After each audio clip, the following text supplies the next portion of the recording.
Boa tarde, cabeças! Este que vos fala sou eu, Tchê, e está começando mais um Café com Tchê, Política e Governo, e hoje é a nossa queridíssima quarta didática e o tema vai ser competências municipais, estaduais e federais.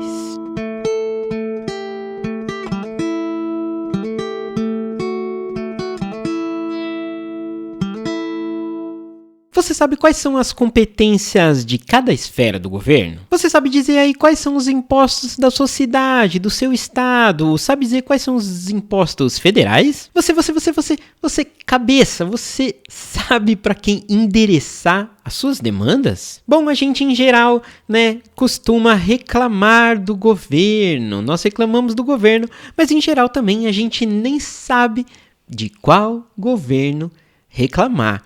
E é por isso que eu trago para o episódio de hoje, da quarta didática, o tema sobre as competências, responsabilidades, das esferas municipais, estaduais e federal. Beleza? A motivação para isso tudo? Vamos lá, vamos começar.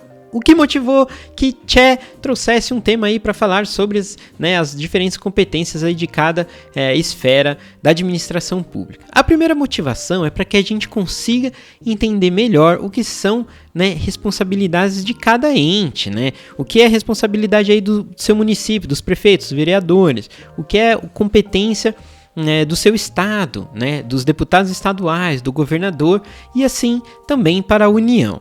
Por quê? Porque a gente é cheio de reclamar ou de levar nossas demandas para vereadores, para deputados, e muitas vezes aquelas demandas elas não são necessariamente sobre gerência daqueles atores para qual a gente falou. Ou senão nós reclamamos, do governo estadual, mas na verdade se trata de um assunto ali que é de âmbito municipal. Então, para que a gente tenha mais clareza, é que eu trago o episódio de hoje, E aí uma outra motivação que vem junto dessa é justamente a gente entender como avaliar melhor os nossos governos, as nossas prefeituras, os nossos estados e tudo mais. Por quê? Porque se a gente não tem muito claro ali o que é responsabilidade de cada um, a gente vai bagunçar tudinho. E aí, na hora da gente avaliar, é muito capaz que a gente olhe e fale, esse governo aí é ruim, mas porque eu estou considerando aspectos que muitas vezes nem era sobre a gerência dele. Legal? Essas são as duas motivações iniciais que eu trago aqui para colocar, para trazer, para dar luz, para dar à luz o episódio de hoje da nossa quarta didática. E o que eu espero de vocês todos depois de ouvir esse nem tão longo episódio é que a gente saiba direcionar e atuar de forma melhor junto aos nossos governantes. Legal? Entendendo que é competência de cada um, responsabilidade de cada um, eu espero que vocês, assim como eu, que a gente entenda e saiba atuar de forma mais eficiente junto com o nosso governo. Então, se eu tenho uma demanda, que eu saiba por que aquela demanda existe, quem são os responsáveis, quem são os stakeholders, quem pode ajudar com aquela demanda e direcionar e atuar junto com o governo para que ela seja devidamente respondida. Beleza? Então, eu separei o episódio assim, mais ou menos, vou fazer uma contextualização sobre a administração do Estado brasileiro, e aí depois a gente fala um pouquinho sobre o que é responsabilidade e competência de cada ente federativo. Beleza? Então vamos lá, pessoal. Primeira coisa que a gente precisa lembrar, caso vocês não lembrem, é que a estrutura administrativa do nosso estado, a administração do nosso estado é dividida em 3 níveis, A gente fala de esferas, não são bolinhas, na verdade são níveis, O primeiro nível é o municipal, o segundo nível é o estadual e o terceiro é o federal, ou ao contrário também, tanto faz. O que a gente precisa saber é que existem 3 níveis de administração. Belezinha? Outra coisa importante, já sabendo disso, é que nós temos representantes do executivo e do legislativo nessas 3 esferas, ou nesses 3 níveis, E do judiciário no estadual e no federal. Então, nós temos aí a nível municipal, prefeitos e vereadores. Nós temos a nível estadual, deputados estaduais e governadores.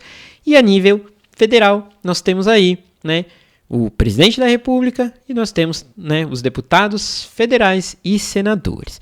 No judiciário, nós não temos âmbitos municipais, os estaduais são regionais, né, mas a gente dá para dizer que eles são estaduais e federais.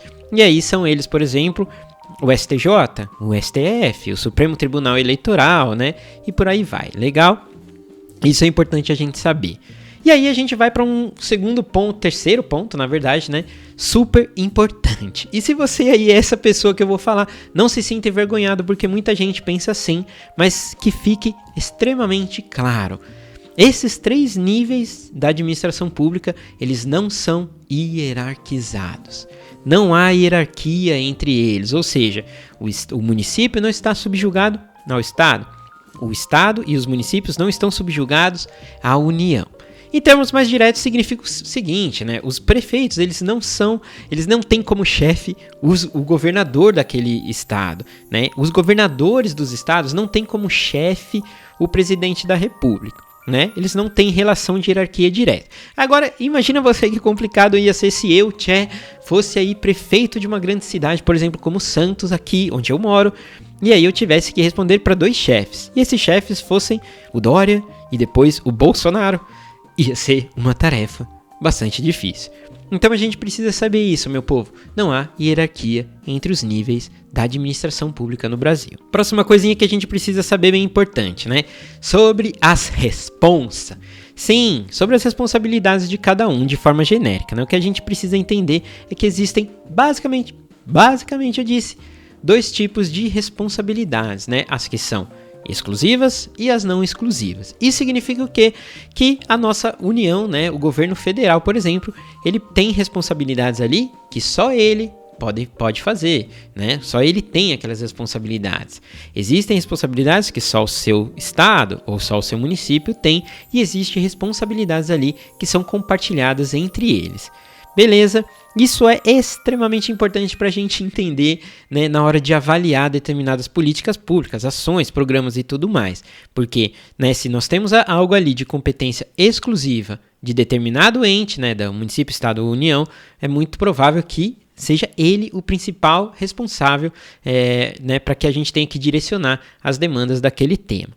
Beleza. Outra coisa, né, que envolve também a questão da exclusividade ou não, é que cada um ali vai poder legislar, regulamentar diversos assuntos, tributário, né, fiscal, administrativo, legal e tudo mais.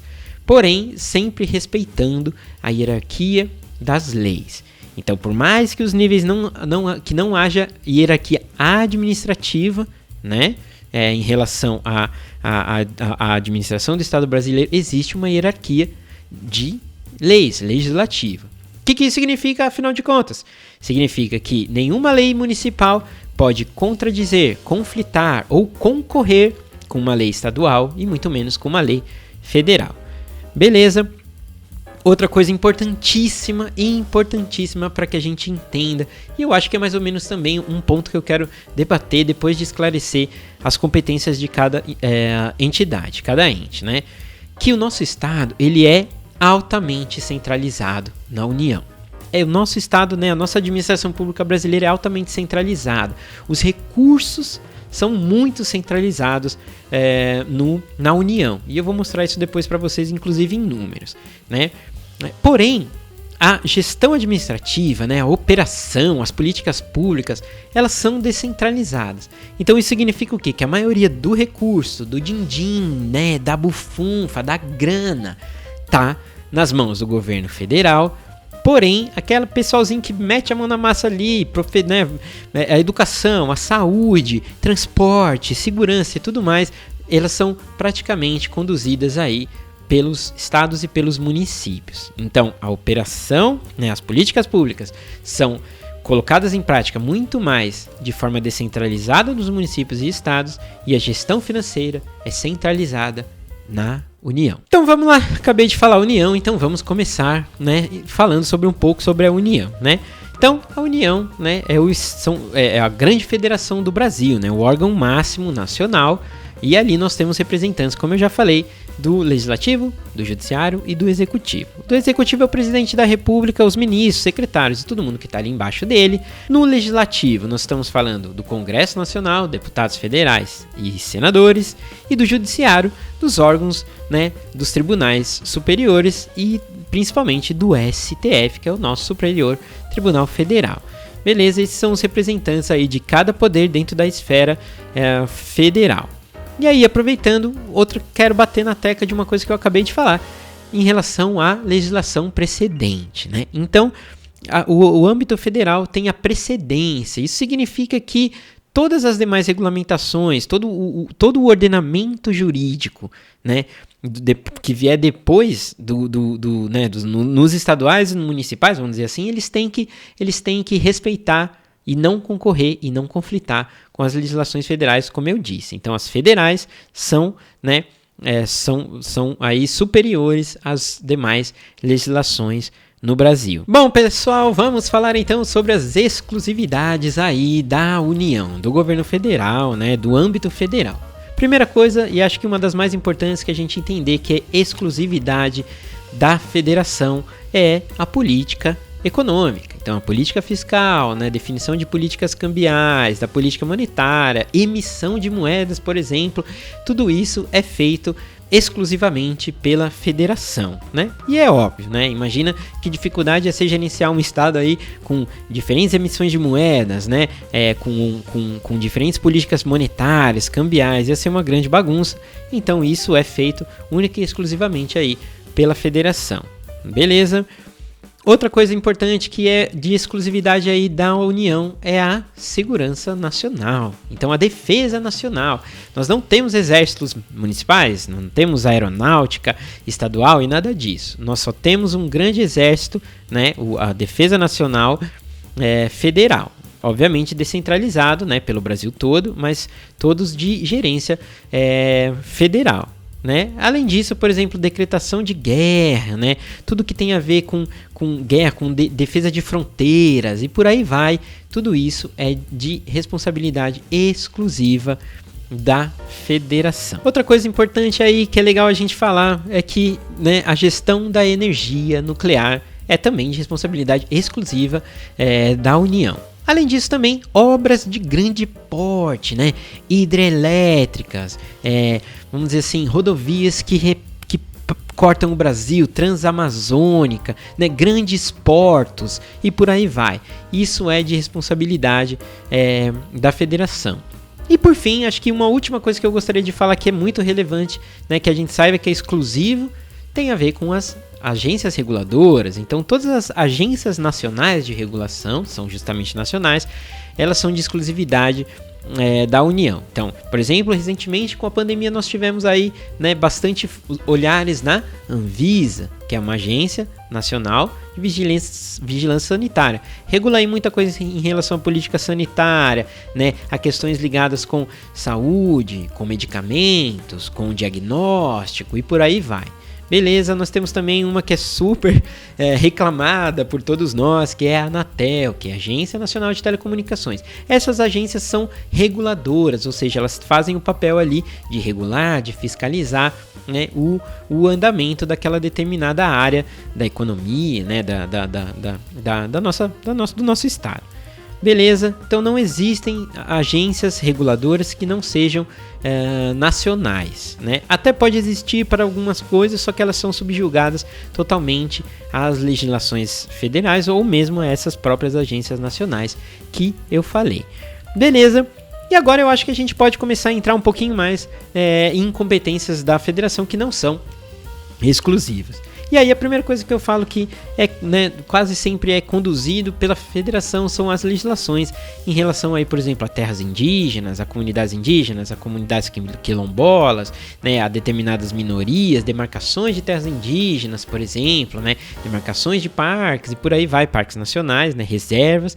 Isso aí é feito pela União, né? Não que estados e municípios não possam fazer também, mas é menos comum. Aí a gente começa também pela educação, né? O que é de competência federal na educação, principalmente o ensino superior. Então, É possível você encontrar aí algum estado ou algum município que o único ensino superior que tenha público seja federal. Por quê? Porque o único responsável obrigatório do ensino superior é público, obviamente, é a federação. Por isso que nós temos muitas universidades federais pelo Brasil afora, o que não significa que, por exemplo, você não tenha universidades estaduais e até municipais, né? Como eu disse, não é uma competência exclusiva, mas é uma responsabilidade da União. Em relação à saúde, que é outro ponto importante, né, a principal questão conduzida pela federação, né, que é a responsabilidade da federação, primeiro, são as políticas nacionais, né, então a política nacional de saúde, por exemplo, né, própria gestão da Anvisa e por aí vai, e também nós temos hospitais de grande complexidade, principalmente os militares, né? Como eu disse, a questão militar é simplesmente federal, né? Da Defesa Nacional, dos Exércitos e tudo mais, e nós temos hospitais federais militares pelo Brasil todo. Legal. Outra coisa que é super importante, aí já encaminhando para o final, né, dessa exposição sobre a federação, tem a ver, primeiro, com a Seguridade Social. Então, você pode aí encontrar estados ou até municípios que tenham sistemas de previdência público, porém, né, isso é de competência prioritária do governo federal. E é por isso que nós temos ali a Previdência, né? Nós temos o INSS, e aí todo cidadão brasileiro pode ter direito, né, à Previdência, à Seguridade Social, a seguros-desempregos, né, auxílios e tudo mais, que são de competências de programas aí federais. Beleza? E por fim, a última coisa que a gente tem que falar, para não esquecer, que é muito importante, tem a ver com os tributos, né? Nós temos, então, muitos tributos de âmbito federal, e os principais deles são imposto de renda, né? O imposto sobre produtos industrializados, o IPI, nós temos o imposto sobre importação e o IOF, né? Para vocês terem noção, se a gente somar todos os impostos federais, praticamente esses 4, na verdade, com alguns outros pequenos, mas esses 4, eles somam aí quase 55%, na verdade mais de 55%, aproximadamente isso, dos impostos que a gente paga no Brasil. Então só a União detém ali mais ou menos 55% dos recursos advindos de tributos no nosso país. Beleza? Bom, fechando aí a questão da União, acho que já está muito claro a gente entender o que é de competência, a responsabilidade da federação. Vamos passar então para o segundo nível, que é o nível estadual. E aí uma primeira coisa que a gente precisa saber antes de seguir é que os nossos coitadinhos dos nossos estados, eles têm uma competência bastante reduzida em relação à federação e em relação aos municípios. Por quê? Porque eles estão ali justamente comprimidos, eles estão achatados entre a União e entre os municípios, né? A própria Constituição Federal diz o quê? Que, né, os municípios irão ali legislar, né, sobre competência, ou irão cuidar, né, administrar as suas competências que não são cuidadas pela federação, né?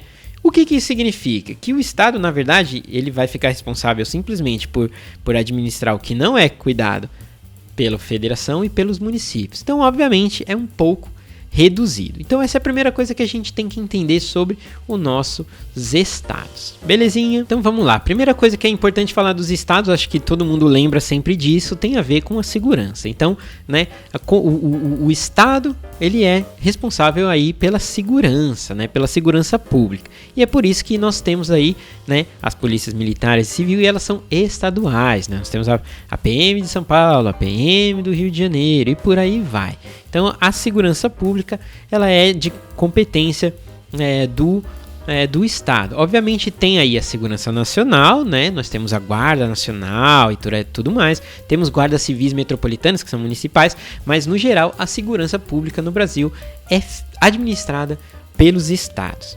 Assim como também o transporte rodoviário estadual. E aí é óbvio, né? Quando você tem uma rodovia que passa por vários municípios dentro do seu estado, o responsável é justamente o governo daquele estado, né? E aí um ponto importante em relação aos transportes, né? Muita gente reclama das rodovias pelo Brasil afora, né? E as rodovias são exemplos clássicos de como a gente consegue confundir para quem a gente deve endereçar as nossas demandas, né? Porque nós temos bastante rodovias federais, mas a maioria das rodovias no Brasil são estaduais. Isso significa que os responsáveis por gerenciar as rodovias do seu estado, na grande maioria deles, é o próprio governo do estado. Então não adianta reclamar, por exemplo, com o governo federal, se a rodovia estadual está ruim. Beleza? Acho que é um ponto importante, pelo menos para a gente identificar essas diferenças na hora de avaliar as políticas públicas, né? Saber direcionar mais as reclamações, as demandas e por aí vai. Beleza?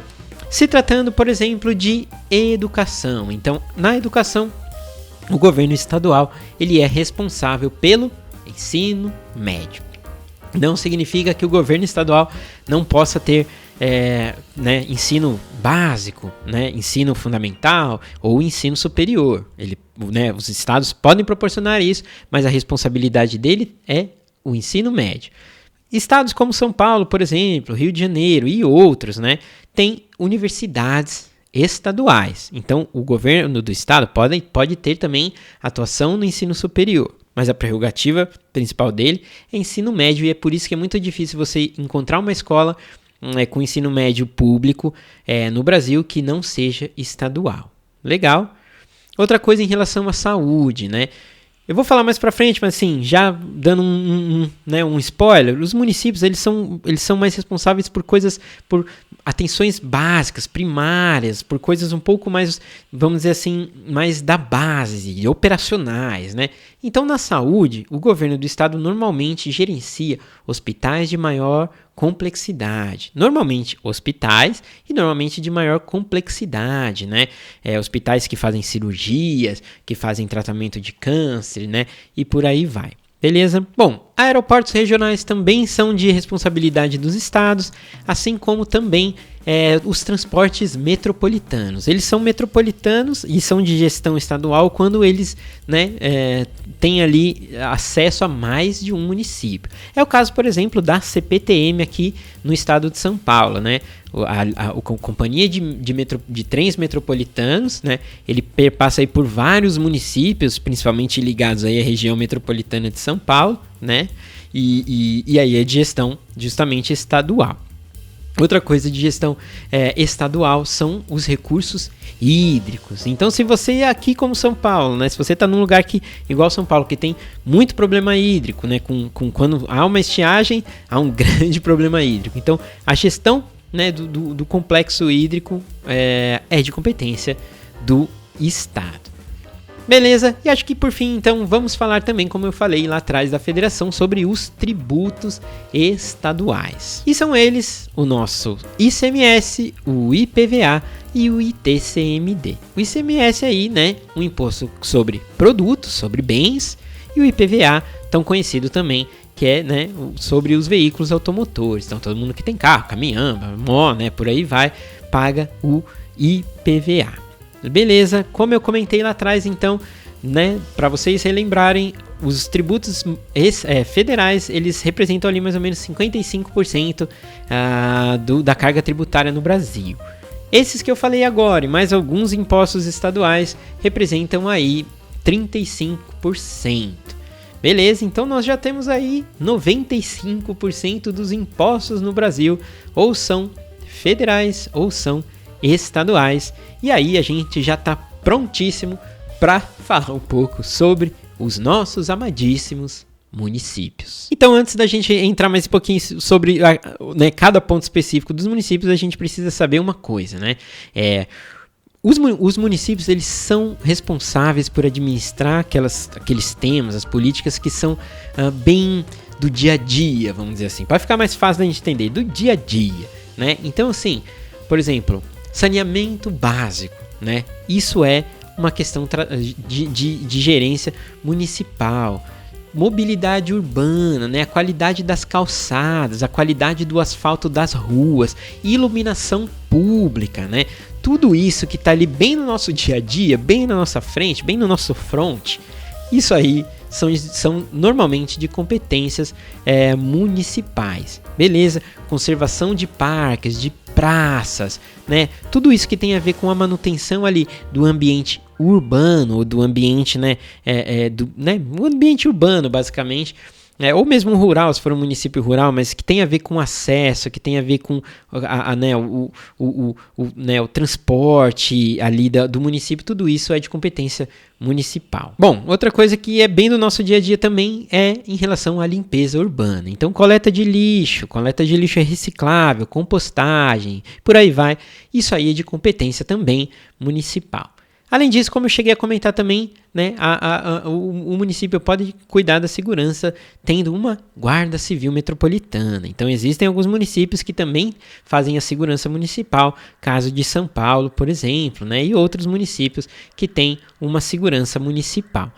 Em relação à educação, e vamos lá, então a gente já viu que o governo federal cuida basicamente do ensino superior e técnico, que o governo do estado cuida majoritariamente aí do ensino médio. Então, por inferência, a gente pode, né, saber que o governo municipal cuida principalmente da educação infantil, básica, creches e da educação fundamental. Então, por isso que quase todas as creches e as escolas de educação básica no Brasil são municipais. Beleza, claro que municípios muito pequenos ou municípios com grandes problemas tendem a ter aí uma atuação mais forte do Estado ou até mesmo da federação, porque justamente, né, não tem capacidade de proporcionar serviços de educação, por exemplo, de qualidade. E assim, mais ou menos essa mesma lógica serve também para a saúde. Então a gente falou, o que é de competência federal na saúde, principalmente as políticas nacionais, né, mas ali hospitais de grande complexidade, né, hospitais militares que normalmente são enormes, os hospitais das universidades federais e por aí vai. Aí a gente falou que o governo do estado tem ali, né, hospitais também de complexidade, né, com cirurgias e tudo mais. Então, um atendimento um pouco menor, né, menos complexo, né, com menos amplitude do que o federal, mas também com um bom acesso. Então, sobra para o município, né, a administração da saúde básica, né? Unidades de pronto atendimento, UPAs, né, unidades básicas de saúde, UBS, né, alguns centros de vacinação, unidades assim, né, pronto-socorros e tudo mais, eles costumam ser municipais, porque isso é de competência do município. E aí, por fim, não podemos esquecer também de falar dos tributos municipais. Então são eles, né, o ISS, que é o Imposto sobre Serviço, o IPTU, né, que é o Imposto sobre os Imóveis, e o ITBI. E como eu já tinha falado lá atrás, né, se 55% dos impostos são federais, 35% dos impostos são estaduais, obviamente a gente consegue então calcular que apenas 5% de toda a arrecadação do Estado brasileiro tem origem no município e vai para o município.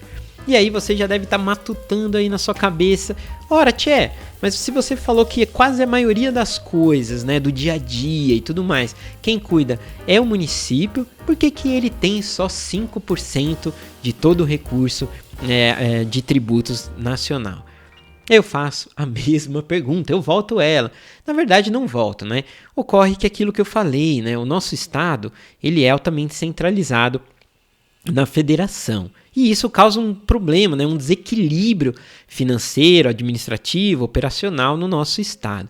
E é por isso que existem, né, os repasses constitucionais, os fundos de participação do município e os fundos de participação dos estados, justamente para compensar essa baixa arrecadação do município com muita atividade ou baixa arrecadação estadual também com muita atuação, né? Em geral, então, como eu falei, o nosso estado, ele arrecada muito na União, que gerencia aquele recurso financeiro, e ele repassa isso descentralizando para os estados e para os municípios.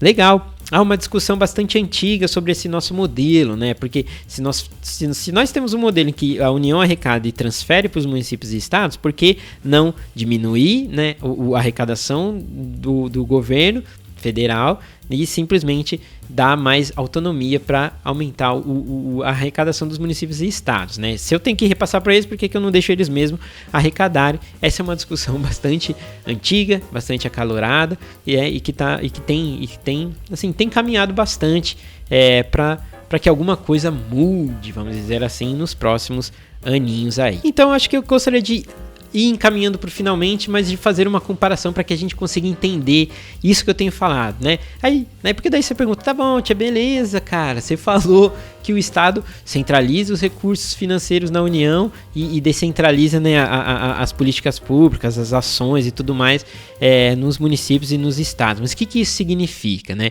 Os municípios têm menos autonomia, os estados também, por aí vai. Bom, para vocês entenderem, eu vou usar de exemplo os nossos, né, amigos Yankees, os Estados Unidos, né? O modelo deles é totalmente diferente, né? Lá, os entes federados, né, os estados, eles têm bastante autonomia, né? Coisa que não ocorre aqui, como eu já falei para vocês. Um exemplo claríssimo, 2 exemplos claros, por exemplo, tem a ver com as políticas de drogas, né, e as políticas, por exemplo, os penais. Exemplo objetivo, pena de morte nos Estados Unidos. Não há uma única lei que defina que é permitido ou não a pena de morte. Cada ente federado, cada estado vai definir. Não existe uma lei nos Estados Unidos que diga que é proibido ou não consumir, vender, comercializar e por aí vai, por exemplo, cannabis. Cada estado vai fazer a sua lei, tem autonomia para legislar sobre esse assunto. Então você pode ir para a Califórnia lá e fumar bastante maconha, ou você pode ir pro Tennessee, por exemplo, fumar a sua maconha e ser preso. Então, basicamente, é um exemplo claro para mostrar como os estados lá têm bastante autonomia. Já aqui no Brasil, não existe isso, né? A autonomia é muito menor. E aí o que acontece é que os municípios e estados acabam tendo autonomia e legislando apenas sobre o que não é administrado, legislado pela federação. E se nós temos uma federação muito centralizada, a gente consegue saber que os estados e municípios têm, né, pouca autonomia. Beleza? Então eu acho que chegamos aí no ponto quase final. A última mensagem que eu queria passar para vocês é assim, gente, tudo isso que eu falei, a administração do Estado, né, os 3 níveis, a diferença, né, o desequilíbrio em relação à arrecadação, né, os repasses, o que cada um tem de exclusividade ou não. Por que isso tudo é relevante? Isso é muito relevante, como eu disse lá no comecinho, para que a gente entenda, avalie e saiba como endereçar melhor as nossas demandas. E aí eu deixo, né, uma provocaçãozinha ou algo assim que é para a gente pensar, né? Nós temos, né, no nível municipal, prefeitos e vereadores, né? Eles são as pessoas do governo, vamos dizer assim, mais próximas do povo ali, né? Porque eles estão no nosso bairro, né? Os prefeitos estão ali, a gente consegue bater na porta deles, eles estão muito presentes, eles estão cuidando de assuntos que estão ali no nosso dia a dia, né? Porém, né, boa parte dos recursos dos nossos municípios, eles vêm do governo federal, eles dependem de leis federais, de leis estaduais e por aí vai. Estou falando tudo isso para quê? Vamos ter bastante atenção para onde nós estamos endereçando as nossas demandas, né? Boa parte das nossas políticas públicas são conduzidas aí pelos municípios, pelos prefeitos e vereadores, né? Eles sabem de muita coisa, mas muitas vezes eles não são os maiores responsáveis. Mas eles podem nos ajudar a população, a sociedade civil, né? O empresariado, né? A indústria, né? o agronegócio, por aí vai, a melhorar, né, ou a ter atendidas as demandas junto aos estados e junto à federação. Resumo da ópera: vamos parar de simplesmente reclamar do governo achando que é tudo uma coisa só. Vamos olhar para os nossos, né, o que a gente identifica como problema, como demanda, olhar para tudo isso que o Tchê... Se você não lembrar, vai lá e volta, liga o canal do Tchê, ouve lá, bom, eu estou com um problema aqui, estou achando, sei lá, que esse produto que eu comprei está muito caro. Então eu vou lá e vou entender, bom, será que ele está caro por quê? É o ICMS. Então vou reclamar com o meu município ou vou reclamar com o meu estado? Faça isso, vamos fazer isso. E assim a gente melhora não só, né, o atendimento das demandas, né, mas também a forma como nós avaliamos os nossos governantes. Legal? Bom, pessoal, esse foi mais um Café com Tchê Política e Governo, né, a nossa 4ª didática. Peço para vocês seguirem no Instagram, seguirem lá no Facebook, curtam, comentem, né, interajam, porque isso vai ser muito importante para que o meu canal, o nosso canal, continue crescendo e para que eu tenha força de continuar disponibilizando esse conteúdo que eu espero que seja de bastante utilidade para vocês. Legal? Bom, pessoal, eu agradeço profundamente aí a audição. Nos vemos na live da sexta-feira, 1, 2, 3, 4, ao 12h34. Na próxima quarta, teremos a quarta didática e o tema vai ser as emendas de relator. Essas polêmicas emendas de relator. Muito obrigado e até sexta-feira.